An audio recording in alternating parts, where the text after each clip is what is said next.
भाजपा के लोग जब भी जाते हैं तो किस बात पे वोट मांगते हैं?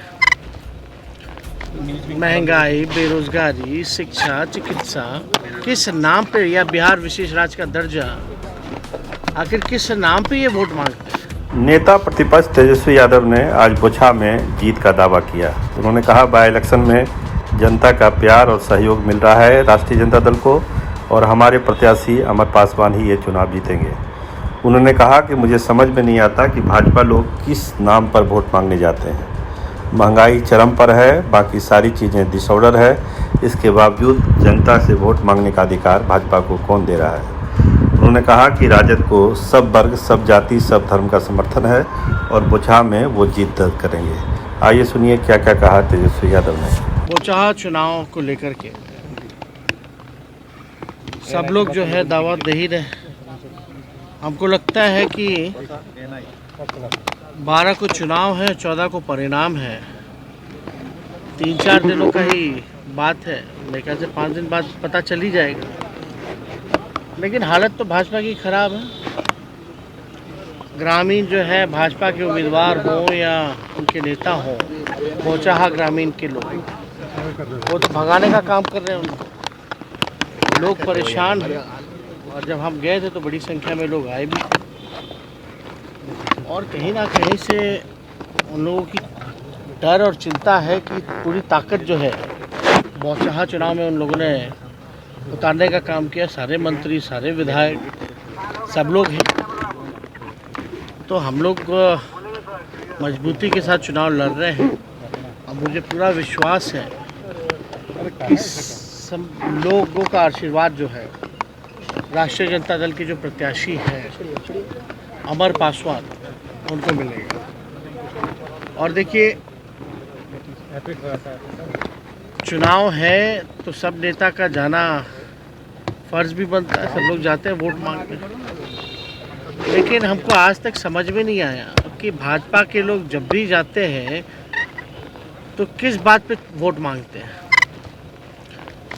महंगाई, बेरोजगारी, शिक्षा, चिकित्सा, किस नाम पे, या बिहार विशेष राज्य का दर्जा, आखिर किस नाम पे ये वोट मांगते हैं?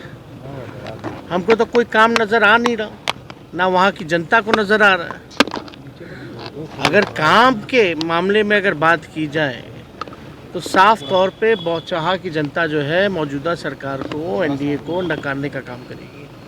और जो एमएलसी का जो चुनाव भी हुआ, आप देखिए ना, पश्चिम चंपारण में उप मुख्यमंत्री, प्रदेश अध्यक्ष भाजपा के, एमपी, वो चुनाव हारे। इधर राष्ट्रीय अध्यक्ष जदयू के जो है वो चुनाव हारे। आप सुपौल कोसी वाले सीट की बात कीजिएगा तो मंत्री की बीवी जो है वो चुनाव हारी, और जहां बड़े नेता, कद्दावर नेता जदयू के आते हैं, जो विजेंद्र यादव मंत्री हैं, वो चुनाव हारे। तो ग्राफ देखिएगा तो हमारा बढ़ा है, उनका घटा है। तो मुझे पूरा विश्वास है, वोट कोई भी बाई इलेक्शन हम लोग लड़े हैं तो बढ़ा है। और बोछा हम लोग पिछले बार लड़े थे, वहाँ से वीआईपी के जो मुसाफिर पासवान है वो जीते थे, वो भी हमारे ही दल के थे। पहले 2020 में गए थे, लेकिन उनके बेटे जो हैं इस बार चुनाव लड़ रहे हैं। मुझे पूरा भरोसा है कि हमारी जीत होगी। एमएलसी का जो परिणाम आया है उस पर मुख्यमंत्री नीतीश कुमार ने आश्चर्य जताया है कि कहते हैं उनके कई उम्मीदवार जो है जीत रहे थे वो हार गए। थोड़ी देर जीती हुई सीट हम हार गए, आश्चर्य हो रहा है। बाबा, इस पे हमको कुछ कहना नहीं है। बड़ा चुनाव जो है देखा जाए, जो कांग्रेस जो सीट जीती है और जो जीते हैं वो जदयू के ही विधायक के भाई हैं। जो आपका मुंगेर में जो भागलपुर वाला जो चुनाव हो रहा था, उसमें बेलहर के जो जदयू विधायक हैं उनकी वाइफ चुनाव लड़ रही थी। तो हमको तो इस पर कोई टिप्पणी नहीं करना, लेकिन ये साबित होता है कि पार्टी में उनका कोई कंट्रोल नहीं रह गया। हमारे बागी चुनाव लड़े तो हमने कार्रवाई की, लेकिन नीतीश जी ने तो कोई कार्रवाई नहीं की। एक सवाल है बस कि सम्राट अशोक को लेकर बीजेपी जेडीयू में सियासत चल रही है। बीजेपी ने कल शक्ति प्रदर्शन, सम्राट अशोक को लेकर के बीजेपी और जेडीयू आमने सामने।